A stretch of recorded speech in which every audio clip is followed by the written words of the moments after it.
தமிழக கேரள எல்லைப் பகுதியான கோவை ஆனைக்கட்டி பகுதியில் பாஜக வேட்பாளர் அண்ணாமலை பரப்புரையில் ஈடுபட்டு வருகிறார். அதன் நேரடி காட்சிகளை தற்போது காணலாம். அங்கேயே தங்கி படிக்கக்கூடிய பள்ளிகள் ஏகலவ்யா பள்ளிகள். அது குறிப்பாக நம்முடைய கோயம்புத்தூர் பாராளுமன்ற தொகுதியில மலைவாழ் பகுதி மக்கள் எங்கே அதிகமாக இருக்கின்றார்களோ அனைவருக்கும் கூட ஏகலவ்யா பள்ளிகள் வசதிகள் இருக்க வேண்டும், குழந்தைகளுக்கு தரமான கல்வி கிடைக்க வேண்டும் என்பதில் தெல்ல தெளிவாக இருக்கின்றோம். இரண்டாவது, அன்பு சகோதர சகோதரிகளை, எல்லா திட்டங்களும் கூட தங்கு தடையின்றி உங்களுக்கு வரணுங்க ஐயா. தங்கு தடையின்றி மோடி வீடு வரணும், கிராமத்திற்கு குடிதண்ணீர் என்பது பைப்பு மூலமாக வந்து சேரணும், எல்லா வீடுகளுக்கும் கூட எரிவாயு சிலிண்டர் வரணும், 100% மோடி ஐயாவுடைய திட்டம் உங்களுக்கு வந்து சேர வேண்டும், தங்கு தடையின்றி வர வேண்டும். அதற்கு இன்று நமக்கு தேவை பாராளுமன்ற உறுப்பினர், மோடி ஐயாவுடைய கட்சியை சார்ந்தவர், மோடி ஐயா நினைக்கக்கூடியது எல்லாம் கோயம்புத்தூரிலே செயல்படுத்தக்கூடியவர் ஒருவர் வேண்டும். அதனால்தான் இன்று தேசிய ஜனநாயக கூட்டணி சார்பாக, பாரதிய ஜனதா கட்சி சார்பாக உங்கள் வீட்டு பிள்ளை, உங்கள் அன்பு தம்பி அண்ணாமலை இங்கே பாராளுமன்ற வேட்பாளராக நின்று கொண்டிருக்கின்றார்.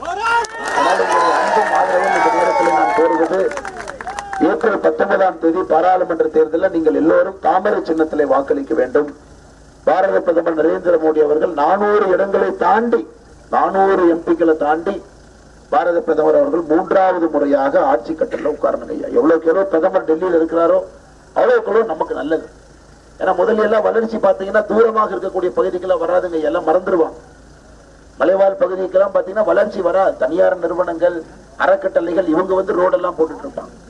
பிரதமர் மோடி அவர்கள் வந்த பிறகுதான் அரசு முழுமையாக களத்திலே வந்து தூரமாக இருக்கக்கூடிய மலைவாழ் பகுதிகளுக்கெல்லாம் அடிப்படை வசதிகள் என்ன வேண்டுமோ அதை மோடி அவர்கள் செய்து கொடுத்துக் கொண்டிருக்கின்றார். ஆனால் அன்பு சகோதரர்களே, இந்த தேர்தல் என்பது டெல்லியில யார் ஆட்சி அமைக்கின்றார்கள் என்பதை தீர்மானிப்பதற்கான தேர்தல். நம்ம உள்ளூர் கவுன்சிலர் யாருங்க, வார்டு கவுன்சிலர் யாரு, பஞ்சாயத்து தலைவர் யாரு, தமிழ்நாட்டினுடைய முதலமைச்சர் யார், அதற்கான தேர்தல் இல்லைங்க. டெல்லியில யார் ஆட்சி அமைத்தால் ஆணைக்கட்டிக்கு நன்றாக இருக்கும், இதான் தேர்தல். இதை மட்டும் நீங்க நான் வச்சுக்கோங்க. இதான் அன்பான வேண்டுகோள், பெரியோர்கள் தாய்மார்களுக்கு நான் வைக்கக்கூடிய அன்பான வேண்டுகோள். டெல்லியிலே ஆட்சியிலே யார் அமர்ந்தால் நமக்கு நல்லது அப்படிங்கறத மட்டும் யோசிச்சு நீங்க ஓட்டு போடணுங்க ஐயா. ஆனால் இந்த முறை தாமரை சின்னத்திற்கு நீங்கள் வாக்களிக்க வேண்டும். பாரத பிரதமர் நரேந்திர மோடி அவர்கள் 3வது முறையாக வந்து ஆட்சி கட்டளை அமர வேண்டும். மிக முக்கியமாக 100% மத்திய அரசுடைய திட்டங்கள் இங்கே வந்து சேர வேண்டும். அது மட்டும் இல்லை, இங்கிருந்து ஆரம்பிச்சீங்கன்னா, இங்கிருந்து கொஞ்சம் ஆரம்பிச்சு போனீங்கன்னா 2-3 பிரச்சனைகள் உங்களுக்கு இருக்கு. குறிப்பாக இந்த செங்கல் சூளை எல்லாம் பாத்தீங்கன்னா இந்த மண் எடுப்பதிலே அடிப்படை பிரச்சனைகள் நிறைய இருக்கு. அதற்கு தொடர்ந்து பாரதிய ஜனதா கட்சி நாங்கள் சொல்லிக் கொண்டிருக்கின்றோம். திராவிட முன்னேற்ற கழகத்தை பொறுத்தவரை குழந்தையும் கிள்ளி வச்சுட்டு தொட்டிலே ஆட்டுறான். திராவிட முன்னேற்ற கழகத்தினுடைய கை வந்த கலைஞனா ஒரு குழந்தை நல்லா தூங்கிட்டு இருக்கும், அது திமுக வந்து குழந்தை கிள்ளி விட்டுருவான். குழந்தை அழுவனே திரும்ப இன்னொரு திமுக வருவான். ஏன் இந்த குழந்தை அழுவுனது? ஐயோ மோடி ஐயா கிள்ளி வச்சுட்டாரா, அதனாலதான் அந்த பாப்பா அழுவுதான். இந்த பொய் பிரச்சாரத்தை உடைத்து வெளியே வர வேண்டும். இந்த குழந்தையை கிள்ளி வச்சுட்டு செங்கல் சூளை பிரச்சனை எல்லாம் பாத்தீங்கன்னா இவர்களே பிரச்சனையை ஆரம்பித்து விட்டு இவர்களே பள்ளியை இன்னொருத்தர் மேல போடுறாங்க.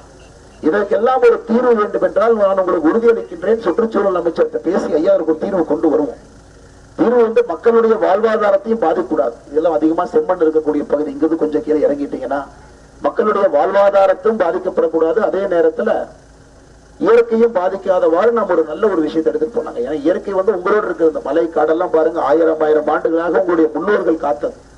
அரசு வந்து இந்த மலை காடுகளை பாதுகாத்தாங்களோ இல்லையோ, நீங்க எல்லாம் பாதுகாத்து இந்த மலை காடுகளை வைத்திருக்கிறீங்க. அதனால உங்களுக்கு எல்லாம் ஒரு பெரிய கடமை இருக்கிறது. இந்தியாவில பாத்தீங்கன்னா நகரத்துல எல்லாம் எங்கேயுமே மரம் இல்லைங்க ஐயா. இங்கிருந்து ஆக்சிஜன் நீங்க தான் கொடுக்குறீங்க, நகரத்தில் இருக்கக்கூடிய மக்களுக்கும் ஆக்சிஜன் நீங்க தான் கொடுக்குறீங்க. அதனால் இது போன்ற பகுதிகள் எல்லாம் பாதுகாக்கப்பட வேண்டும். இன்னும் 10 வருஷம் ஆச்சுன்னா எல்லாம் இங்கதாங்க ஐயா வருவாங்க. எல்லாம் மொத்த ஊரே பாருங்க ஆணைக்கட்டியில தான் இருப்பாங்க, யாரும் கீழே இருக்க மாட்டாங்க. எல்லாருக்கும் இயற்கை வேணும், எல்லாருக்கும் மரம் வேண்டும், எல்லோருக்கும் காற்று வேண்டும். இன்னும் 10 வருஷம் கழிச்சு இங்க இருக்கக்கூடிய ஒரு மரம்னே ஒரு வைரத்துக்கு சமம், ஈக்குவல்.